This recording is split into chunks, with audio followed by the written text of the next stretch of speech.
Hello! Cette vidéo fait partie d'un challenge de 5 jours pour pimper tes réseaux sociaux pour les fêtes.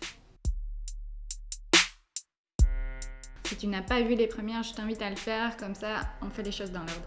Le 5e jour, rendez-vous en live pour que je te donne mon avis sur tes réalisations.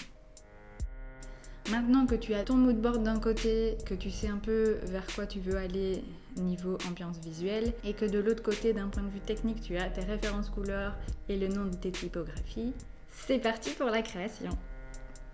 Dans Canva, il faut créer un design. Là, on peut entrer le mot dans le champ de ce qu'on a besoin, et donc je vais taper Facebook et il va me trouver Facebook couverture. Comme ça, on sait qu'on travaille dans un format qui est juste et adapté à ce qu'on veut faire. J'ai ouvert mes photos récoltées le jour d'avant et donc je vais commencer à tester. J'ai encodé déjà mes couleurs et je les ai mises en fond pour les avoir dans la palette de couleurs dans Canva. Je reprends un peu tout ce que j'ai de tous les côtés, donc je reprends mes petites phrases, donc mon texte, mon contenu à noter, et je vais les visualiser dans les typographies que j'ai notées le jour d'avant. J'essaye de dupliquer ou de créer des nouveaux projets, des nouveaux formats en dessous pour pouvoir voir toutes mes typos sans qu'elles soient toutes collées. J'essaye d'installer au mieux mes typographies bâton, donc sans empattement, et mes typographies un peu plus fantasy que j'ai choisies. Je les teste ensemble aussi.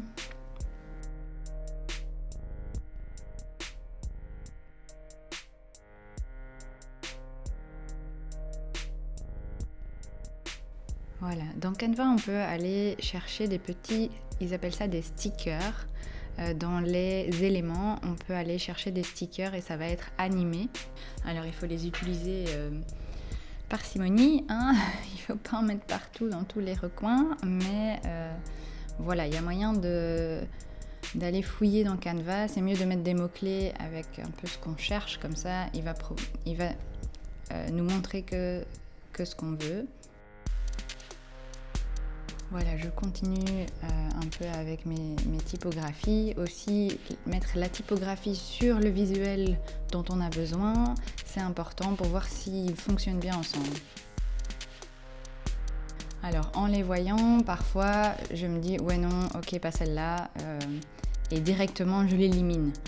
Si je suis pas sûre, alors je fais une copie pour la garder encore un peu, mais sinon, je l'élimine. Parce que j'en ai vraiment sélectionné beaucoup, alors qu'il faut poster qu'une seule couverture et qu'un seul post au final. Donc il va falloir faire des choix. Pour certains, c'est plus facile que d'autres, mais là, c'est vraiment dès qu'il y a un petit truc qui me fait me dire « ouais, non, peut-être pas », alors non, et je l'efface. Si je doute encore, je dors dessus et je le regarde le lendemain matin, mais voilà.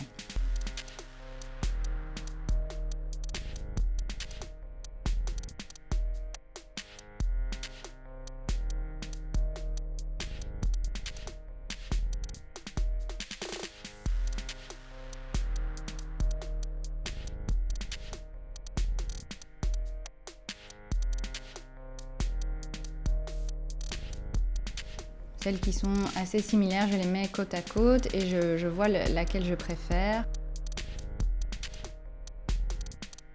Parfois, je teste différentes tailles pour la même typo. C'est pas obligé d'en avoir 2 ou 3 différentes. On peut garder la même typo, mais gérer les graisses ou les tailles pour avoir une dynamique dans sa mise en page. Alors ici, je dois le faire souvent dans Canva, j'ai remarqué, c'est réduire l'interlignage, car c'est vraiment souvent très très espacé. Alors il faut faire attention que les accents et les L et les T ne touchent pas la ligne de base de la typo des mots au-dessus, mais il faut qu'ils soient assez collés que pour qu'on sente que ça soit un ensemble et un texte qui se suit. Dans Canva, c'est souvent très très écarté, je trouve, donc il faut gérer ça. Alors c'est à l'œil, il faut tester, parfois c'est au millimètre près.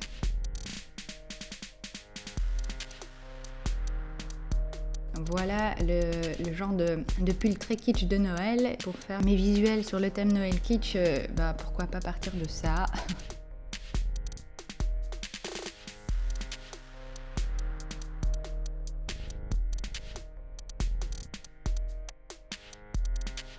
J'ai choisi un peu des étoiles funky. Voilà, j'avais sélectionné d'autres visuels. Alors ne pas hésiter à les recadrer pour avoir la partie de l'image que vous préférez et pour avoir un contraste assez fort pour que le texte soit bien lisible, que votre message soit mis en valeur et ressorte. On voit que quand on ajoute un sticker, c'est très très gros, donc en général, il faut le réduire et puis voir si ça prend pas le dessus sur le message à faire passer, si ça guide bien l'œil, parce que l'œil va être attiré par ce qui bouge évidemment, donc il faut en tenir compte. C'est bien de le placer à un endroit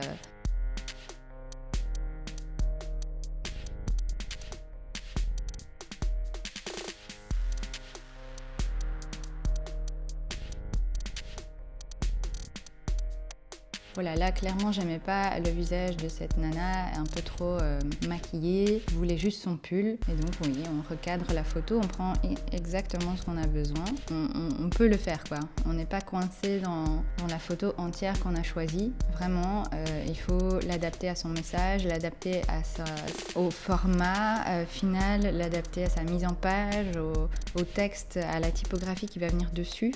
Il faut que tout ça fonctionne bien ensemble.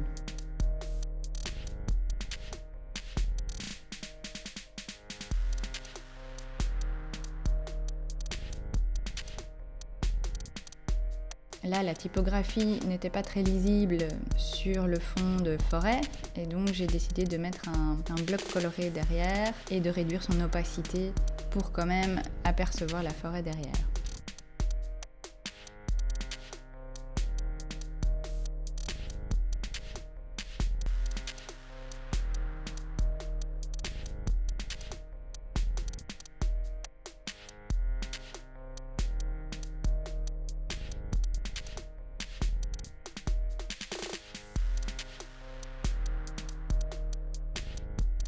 Ici aussi, c'est pas très lisible, donc je vais rechercher le bloc que j'ai créé sur un autre visuel, je fais des copier-coller, je les mets derrière et je réduis la taille pour que ça colle à la typographie pour qu'on le voit presque pas. Et alors voilà un visuel que je trouve très kitsch de Noël, hein. On va sûrement en voir beaucoup, mais voilà, j'ai choisi de l'utiliser avec une typographie un peu plus spéciale. Ça, on va moins voir, je pense, l'association des deux, je veux dire.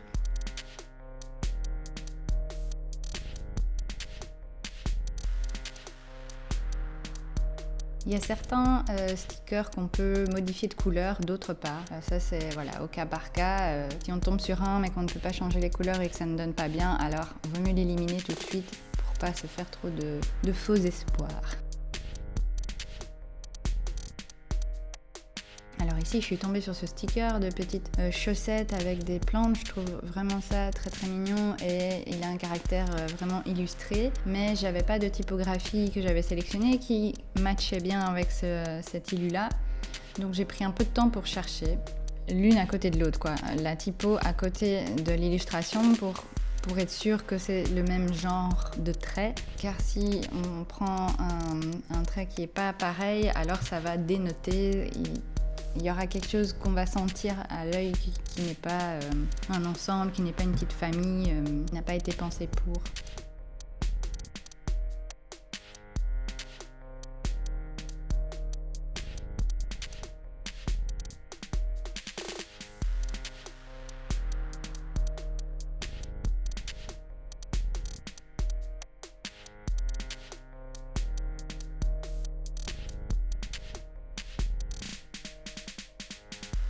Là, je sélectionne petit à petit quelques stickers que j'aime bien et je vois s'ils fonctionnent ensemble.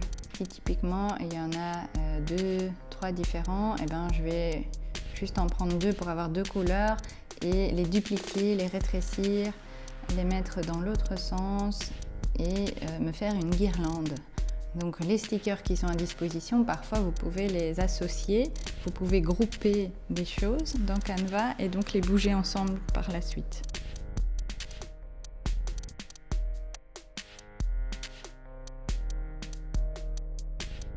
voilà, j'essaye de mettre les choses. Alors là, il faut voir ça comme, une fois que votre texte est écrit, il faut voir ça comme un jeu, comme Tetris. On essaye de mettre les choses ensemble, on les agrandit, on les rétrécit, on les bouge un peu pour que tout fonctionne bien ensemble.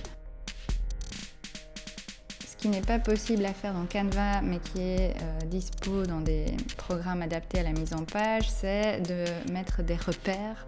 Parce que pour qu'une mise en page fonctionne, il faut très souvent que ça soit aligné pour qu'on sente qu'il y ait une structure dans la mise en page, que ça tienne sur un squelette, si je peux dire ça comme ça. Et ici dans Canva, en bougeant les éléments, vous allez avoir des repères qui s'affichent et qui vont vous aider à mettre les choses au bon endroit, les aligner. Il y a aussi une petite fenêtre en haut qui s'affiche avec position et là vous pouvez centrer les choses, aligner à gauche, à droite, enfin voilà, vous pouvez vous aider de ça.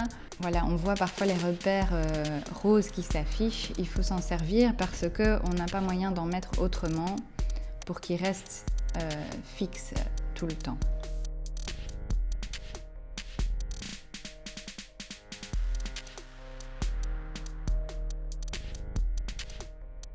Alors là, pour mon thème subtil féerie, j'ai trouvé quelques fées. Alors il n'y en a aucune qui me plaît vraiment. Je trouve les dessins pas super géniaux. Mais voilà, j'en ai pris une et je l'ai vraiment rétréci très fort. Parce que voilà, le dessin de près, je le trouve un peu dégueulasse. Mais de loin, voilà, ça fait le... On voit que c'est une petite fée. Les fées, c'est petit.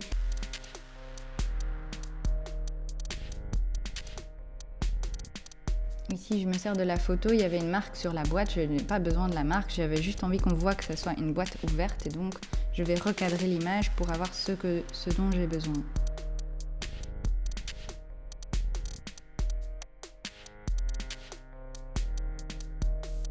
Et voilà, j'hésite pas de passer d'une page à l'autre, d'essayer avec d'autres photos, de les recadrer, de les bouger pour voir à quel endroit ça donne le mieux, de tester d'autres alignements de texte.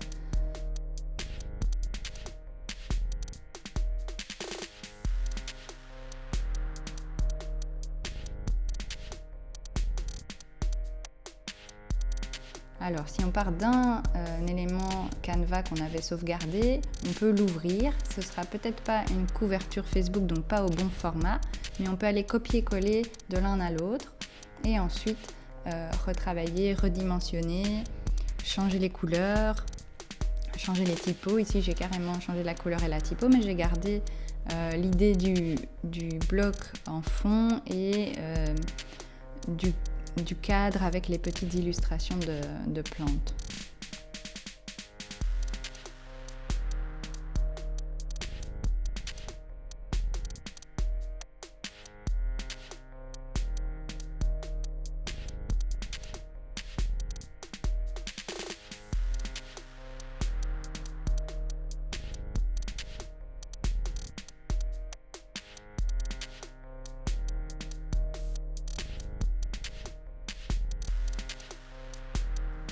Ici, c'est une typo que j'avais pas sélectionnée, donc pourquoi pas tester, faire comme si c'était une petite signature.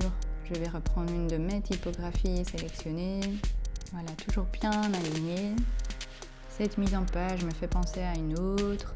J'ai envie de tester, donc voilà, je change carrément. C'est comme ça, il y a des idées qui viennent petit à petit en voyant des trucs, en testant des choses. Alors voilà, on modifie, on s'adapte, on duplique. Si on ne veut pas perdre son idée, on la duplique. Si on veut tester dans plusieurs couleurs, on garde, on duplique. On fait des copier-coller, on n'hésite pas. Là, c'est de la recherche. Et donc, on va tout mettre, j'allais dire sur le papier, mais voilà, on va tout mettre dans Canva.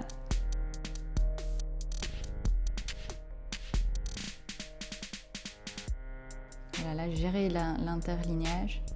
Ça m'embête peut-être un peu trop, donc en fait cette typo avec deux tailles différentes, ça s'entremêle, ça ne va pas, donc je change de typo alors.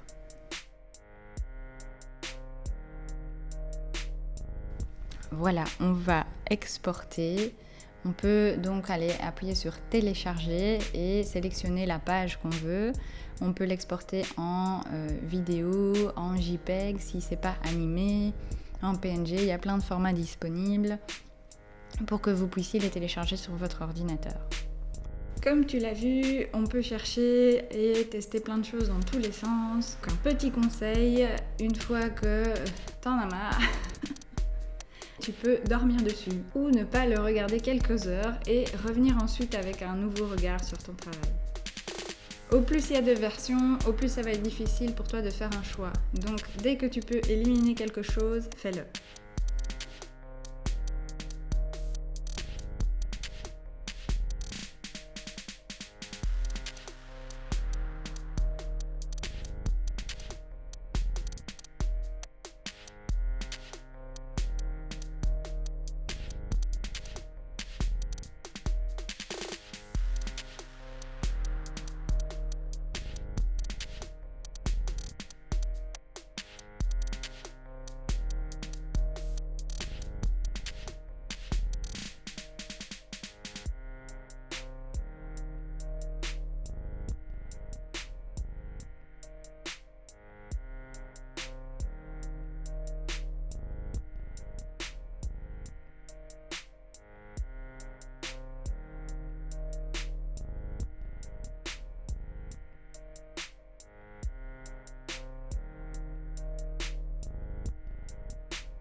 Voilà pour le travail d'une couverture Facebook.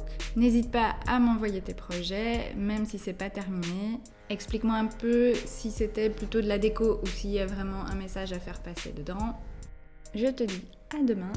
Et n'oublie pas, prends la vie du côté paillettes.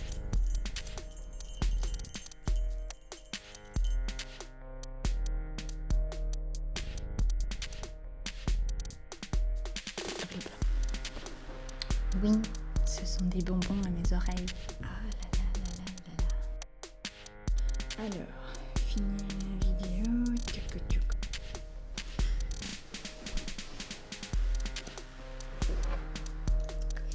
Salut. Je suis là pour décorer. Salut.